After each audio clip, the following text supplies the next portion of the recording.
Hello guys, welcome back to our channel. और आज हम बात करने वाले हैं एक बहुत ही इंपॉर्टेंट टॉपिक पर, जो कि है एआई इन कंप्यूटर साइंस। ठीक है, अगर आप बीटेक स्टूडेंट हो, स्पेशली टेक्निकल बैकग्राउंड से हो, तो ये वीडियो आपके लिए बहुत ही इंपॉर्टेंट होने वाला है, क्योंकि एआई सिर्फ एक सब्जेक्ट नहीं है, ये हमारा फ्यूचर है। एआई एक सब्जेक्ट नहीं है, ये हमारा फ्यूचर है। इस वीडियो में हम सिंपल लैंग्वेज में समझेंगे एआई एक्चुअली होता क्या है। ठीक है, एआई एक्चुअली होता क्या है, इसके कोर एरियाज़ क्या हैं, कंप्यूटर साइंस के डिफरेंट सब्जेक्ट्स में एआई का रोल क्या है, हम रोल समझने वाले हैं, इसके कोर एरियाज समझने वाले हैं। और अगर आपको एआई फील्ड में जाना है तो क्या क्या स्किल्स चाहिए, कौन कौन से स्किल्स होनी चाहिए, हम उस पर भी बात करने वाले हैं। ठीक है, so without wasting time let's start. सबसे पहले हम समझते हैं कि एआई होता क्या है। ठीक है, तो सिंपल वर्ड्स में समझे तो एआई मतलब मशीन को इतना स्मार्ट बनाना, क्या बनाना, मशीन को इतना स्मार्ट बनाना कि वो डेटा से लर्न करे, डिसीजन ले और प्रॉब्लम सॉल्व करे, सॉल्व प्रॉब्लम। ठीक है, क्या क्या है, एआई मतलब मशीन को इतना स्मार्ट बनाना कि वो डेटा से लर्न करे, डिसीजन ले और प्रॉब्लम सॉल्व करे। ठीक है, जैसे कि AI is a dynamic branch of computer science that focused on creating intelligent system that mimics human behavior. It enables machine to learn from data, improving their performance and solving complex problems through automation, enhancing efficiency across various applications. ये बात समझ में आ गई होगी कि AI जो है artificial intelligence है, एक ब्रांच है कंप्यूटर साइंस का, जिसमें हम सिस्टम को ह्यूमन बिहेवियर, ह्यूमन इंटेलिजेंस के लायक एक सिस्टम बनाते हैं जो मिमिक करता है। ठीक है, इसमें मशीन्स को हम या कंप्यूटर सिस्टम को एक डेटा से सीखते हैं, इम्प्रूव करते हैं उनकी परफॉर्मेंस, जैसे जैसे बड़े बड़े प्रॉब्लम्स, कॉम्प्लेक्स प्रॉब्लम्स को हम सॉल्व करते हैं। ठीक है, अब उसके आगे हम समझने वाले हैं इसके कोर एरियाज़ क्या क्या हैं। ठीक है, तो कोर एरियाज़ में सबसे पहला आता है हमारा मशीन लर्निंग। ठीक है, machine learning techniques and algorithms. अब इसमें क्या है, हम मशीन लर्निंग की अगर हम बात करें तो मशीन लर्निंग एआई का ही एक सबसेट है। ठीक है, मशीन लर्निंग है जो एआई का ही एक सबसेट है। इसमें हम क्या करते हैं, जो एआई में जो हम रूल बेस्ड पे काम करते थे, एल्गोरिदम्स पे काम करते थे, मीन्स की एल्गोरिदम्स कहने का मतलब हो गया उस टाइम में, एआई के टाइम में कहने का मतलब है एक स्ट्रक्चर्ड हार्ड कोडेड लैंग्वेज पे काम करते थे। ठीक है, इसमें क्या है, मशीन लर्निंग में क्या करते हैं, हम डेटा ड्रिवन सिस्टम पे काम करते हैं। ठीक है, अकॉर्डिंग टू द डेटा हम इस पे हम काम करते हैं, ना कि पूरे एक explicitly. We will work without explicit programming. ठीक है, विदाउट मशीन लर्निंग में क्या है, हम डेटा ड्रिवन सिस्टम पे काम करते हैं और विदाउट एक्सप्लिसिटली प्रोग्रामिंग भी यहाँ पे काम करता है। ठीक है, वैसे ही हमारा डीप लर्निंग है, जो डीप लर्निंग क्या है, हमने पहले भी समझा है कि डीप लर्निंग मशीन लर्निंग का एक एडवांस्ड फॉर्म है। ठीक है, जो न्यूरल नेटवर्क्स के बिहाफ पे काम करता है, और वो काम कब करता है, जब डेटा बिग हो, when we are working on a big data like image, voice, text and all. ठीक है, जब हम बिग डेटा पे काम करने वाले होते हैं तब हम डीप लर्निंग का यूज़ करते हैं। ठीक है, advance networks enhance learning through multiple processing layers. इसमें जो न्यूरल नेटवर्क्स होता है उसमें मल्टीपल न्यूरल लेयर्स होते हैं, जिस पे हम फीचर एब्स्ट्रैक्शंस करते हैं और बिग डेटा पे एनालाइज करके हायर एक्यूरेसी के साथ आउटपुट देते हैं। ठीक है, तो हम इसमें समझते हैं कि क्या है, सबसे बड़ी है कोर एरियाज में क्या है। अब एआई एक सिंगल टॉपिक तो है नहीं। ठीक है, इसके अंदर मल्टीपल डोमेन्स आते हैं, मल्टीपल कोर एरियाज आते हैं, जैसे कि डोमेन एरियाज आते हैं, जैसे कि एनएलपी। अब एनएलपी में क्या होता है, एनएलपी है, कंप्यूटर विजन है, रोबोटिक्स है, मशीन लर्निंग है, डीप लर्निंग है। अब इनको थोड़ा सिंपल एग्जांपल के साथ हम समझते हैं। ठीक है, एनएलपी क्या है, it enables computers to understand human language. ठीक है, क्या है, human language.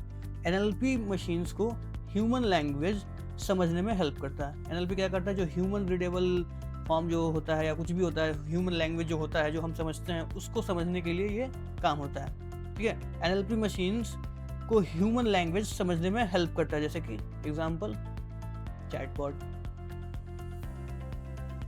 Google translate, voice assistant, सारे के सारे इसमें आते हैं, ठीक है। ये मशीन टेक्स्ट और वॉइस को अंडरस्टैंड करता है और NLP का काम यही है, ठीक है। मशीन टेक्स्ट और वॉइस को जो अंडरस्टैंड करे, ठीक है, यानी मशीन्स टेक्स्ट और वॉइस को जो अंडरस्टैंड करता है, यही जो है NLP का काम है, ठीक है। अब दूसरा है कंप्यूटर विजन। इसमें क्या है, कंप्यूटर विजन का नाम है मशीन्स को देखना सीखना, ठीक है। जैसे face detection, self driving car, medical image analysis,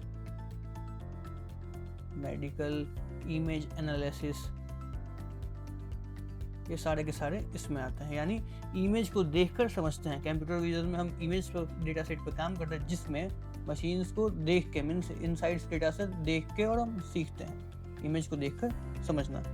तीसरा है रोबोटिक्स। रोबोटिक्स क्या है, रोबोटिक्स AI को रियल वर्ल्ड में अप्लाई करवाता है, ठीक है। जैसे इंडस्ट्रियल रोबोट्स हो गए, इंडस्ट्रियल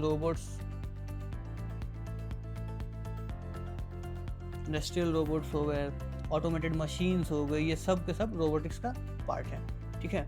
अब जैसा कि हमने पहले भी पढ़ा है मशीन लर्निंग के बारे में। मशीन लर्निंग क्या था, मशीन लर्निंग AI का एक हर्ट है। मशीन लर्निंग के बारे में भी यहाँ पे थोड़ा सा फिर से एक बार समझ लेते हैं। ये क्या है, AI का हर्ट है, ठीक है, हर्ट।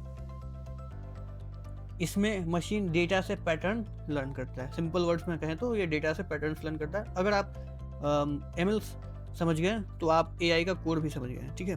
दूसरा था हमारा क्या था, डीप लर्निंग। डीप लर्निंग क्या था, उसमें जो हमने बताया था, ये न्यूरल नेटवर्क्स पे बेस्ड होता है, ठीक है। न्यूरल नेटवर्क्स पे बेस्ड होता है और काम इस क्या होता है इसका, कॉम्प्लेक्स प्रॉब्लम को सॉल्व करना, ठीक है। जैसे स्पीच रिकॉग्निशन, इसका काम क्या है, कॉम्प्लेक्स प्रॉब्लम पे सॉल्व करना, ठीक है। कॉम्प्लेक्स प्रॉब्लम को सॉल्व करना, यही है, ठीक है। अब हम समझते हैं, ये तो समझ में आ गया। अब हम समझते हैं सॉफ्टवेयर डेवलपमेंट, ठीक है। AI इन सॉफ्टवेयर डेवलपमेंट, ठीक है। इसमें क्या है कि अब इंटरेस्टिंग पार्ट है, ठीक है। AI सॉफ्टवेयर डेवलपमेंट को कैसे चेंज कर रहा है वो आज हम समझते हैं, ठीक है। आज कोड ऑटो कंप्लीट हो जाता है। आज आपको पता है कि कोड्स जो है ऑटो कंप्लीट हो जाते हैं, ठीक है। कोड ऑटो कंप्लीट हो जाती है, बग्स ऑटोमेटिकली डीबग हो जाते हैं, ठीक है, डिटेक्ट हो जाता है, टेस्टिंग ऑटोमेट हो सकती है, डेवलपर की प्रोडक्टिविटी 2x हो सकती है अगर वो AI टूल्स यूज करे। तो ये सब के सब सॉफ्टवेयर डेवलपमेंट के थ्रू ही होता है, ठीक है। It enhances the software development through automation and efficiency.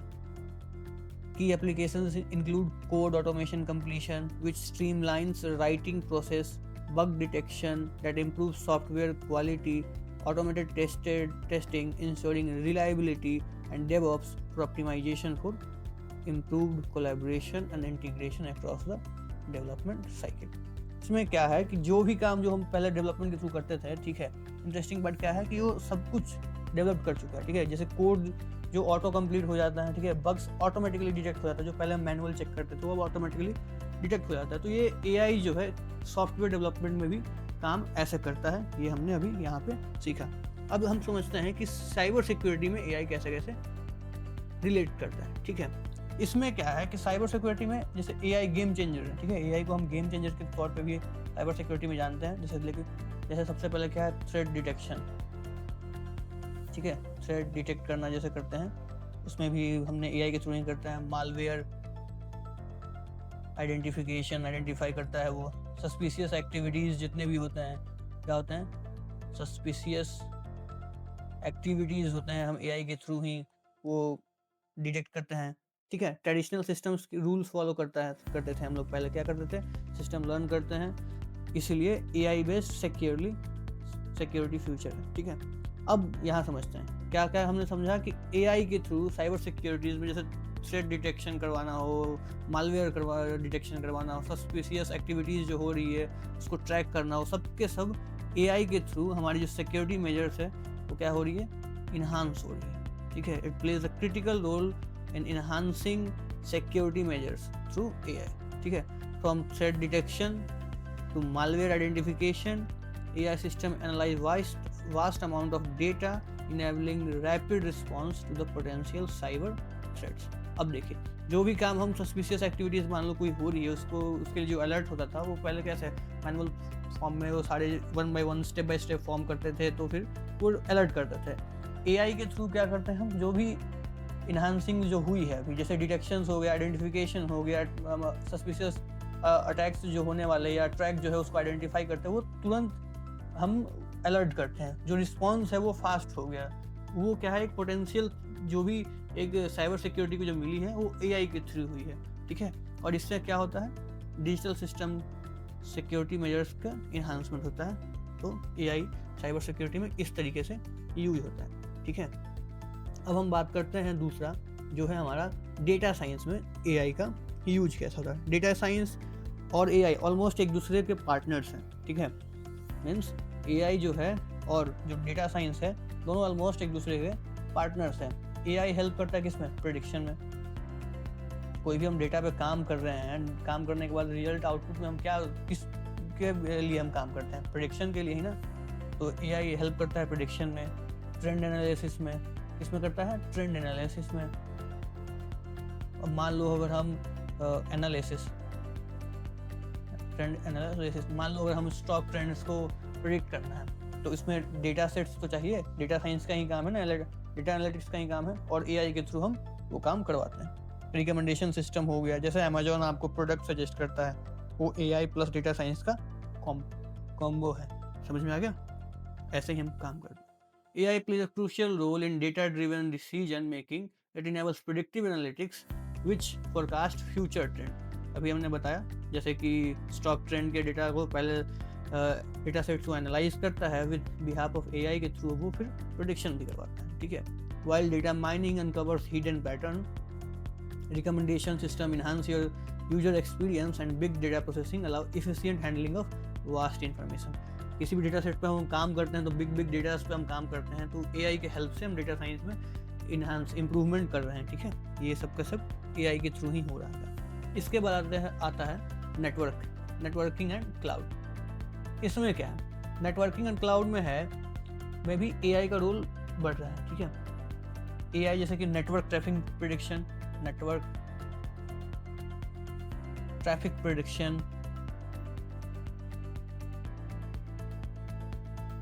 ठीक है. स्मार्ट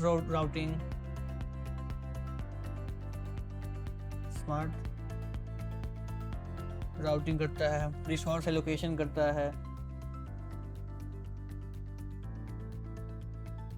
ये इन कामों में नेटवर्किंग और क्लाउडिंग में भी AI के हेल्प्स होते हैं, ठीक है. रिसोर्स एलोकेशन ऑप्टिमाइज करता है. Large companies AI based cloud system को यूज करती है, ठीक है. तो ये सब के सब इस फील्ड में भी AI काम कर रहा है, ठीक है. इसमें जो लिखी हुई कंटेंट भी है उसको भी एक बार समझ लेते हैं. AI plays a crucial role in enhancing networking and cloud environment in enables network traffic prediction, जो अभी हमने बताया था, ठीक है. It optimizes the resources allocation, same thing. facilitates smart routing. Additionally, AI-powered monitoring tools ensure robust performance and security. समझ में आ गया. सिक्योरिटी भी प्रोवाइड करती है और परफॉर्मेंस के साथ AI के रोबस्ट एफिशिएंसी के साथ ये किसी भी काम को करती है, ठीक है. अब हम इसके बाद बात करते हैं ऑपरेटिंग सिस्टम, ठीक है. ऑपरेटिंग सिस्टम में क्या है, ऑपरेटिंग सिस्टम में AI जैसे कि प्रोसेस शेड्यूलिंग ऑप्टिमाइज करता है, रिसोर्स यूटिलाइजेशन बेटर करता है, स्मार्ट टास्क मैनेजमेंट इनेबल करता है, फ्यूचर OS एडेप्टिव होंगे जैसे यूजर बिहेवियर के अकॉर्डिंग. ये सब के सब ऑपरेटिंग सिस्टम में काम करता है. क्या क्या काम करता है ऑपरेटिंग सिस्टम में, शेड्यूलिंग, प्रोसेस शेड्यूलिंग ऑप्टिमाइजेशन, ठीक है. Resource utilization, resource allocation, intelligent task management, सब के सब जो है ऑपरेटिंग सिस्टम में AI के थ्रू ही ये सब के सब प्रोसेस जो है इम्प्रूव हुए हैं. तो फ्यूचर ऑपरेटिंग सिस्टम एडेप्टिव होने यूजर बिहेवियर के अकॉर्डिंग, ठीक है. इसीलिए हम कहते हैं कि AI के थ्रू ऑपरेटिंग सिस्टम वगैरह सब के सब जैसे परफॉर्मेंस बेटर हो गया, रिसोर्स यूटिलाइजेशन हो गया, एडेप्टिबिलिटी हो गई, डायनेमिकली टू यूजर डिमांड्स के अकॉर्डिंग पे बिहेव हो, सब के सब एआई के यूजर्स के बिहाफ पे ही, एआई के एप्लीकेशन से, एआई के यूज के थ्रू ही ये सब कुछ काम हो रहा है, ठीक है। इसके बाद आता है डेटाबेस सिस्टम। डेटाबेस सिस्टम में क्या है, AI significantly enhance database management through query optimization for faster and data retrieval, ठीक है।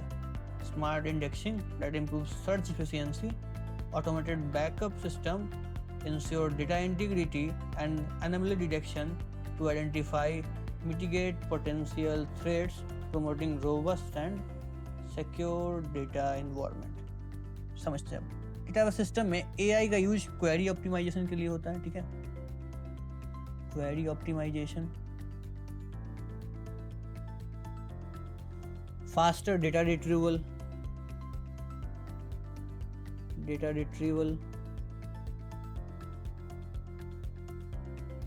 ठीक है, एनोमली डिटेक्शन,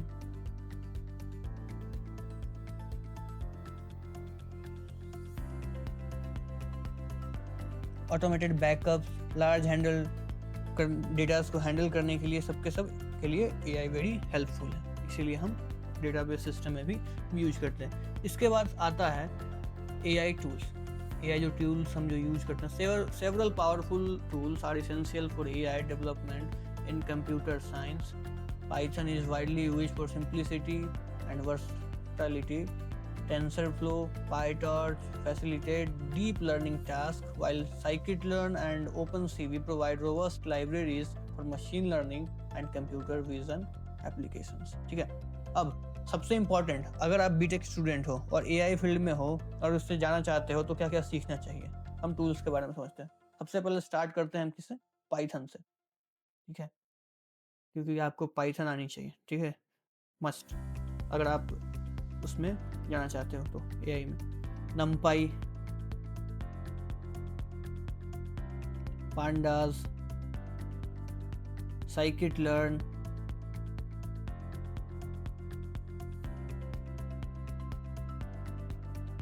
मैटप्लॉटलिब,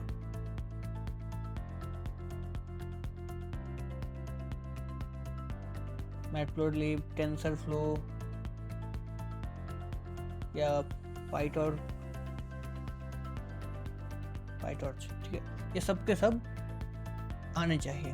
अगर ये सब के टूल्स जो है सबसे पहले ये जो यूज करने आना चाहिए अगर आप इस फील्ड में जाना चाहते हो तो।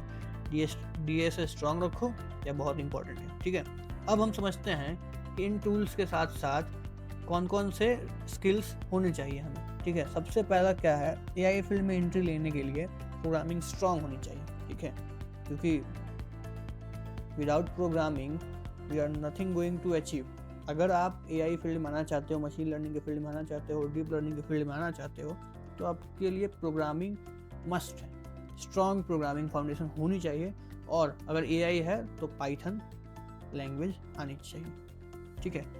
प्रोग्राम स्ट्रॉन्ग होने चाहिए, डेटा स्ट्रक्चर क्लियर होने चाहिए, डीए से डेटा स्ट्रक्चर एंड एल्गोरिदम जितने भी होते हैं वो आपके क्लियर होने चाहिए।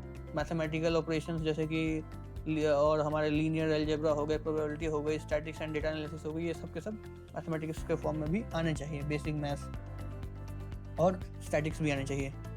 अब क्या है, एनालिटिकल थिंकिंग, सिर्फ टूल्स सीख लेना इनफ नहीं है, ठीक है, कॉन्सेप्ट भी क्लियर होने चाहिए। तो इसीलिए एनालिटिकल थिंकिंग और प्रॉब्लम सॉल्विंग स्किल्स भी होने चाहिए।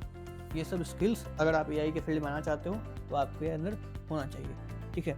एआई फ्यूचर है, ठीक है, एआई क्या है, एआई फ्यूचर है, लेकिन कंपटीशन भी बहुत है। तो इसलिए प्रोजेक्ट्स बनाओ, ठीक है, प्रोजेक्ट्स बनाओ, गिटहब प्रोफाइल स्ट्रॉन्ग करो, इंटर्नशिप्स पे अप्लाई करो, ठीक है, हैकाथॉन्स में पार्टिसिपेट करो। कंसिस्टेंसी से सबसे बड़ा वेपन कोई नहीं, ठीक है। तो इसी तरीके से काम करते रहो, सीखते रहो। Thank you for watching us. अगर वीडियो हेल्पफुल लगा हो तो लाइक करो, शेयर करो और चैनल को सब्सक्राइब जरूर करें। मिलते हैं नेक्स्ट वीडियो में, सी यू।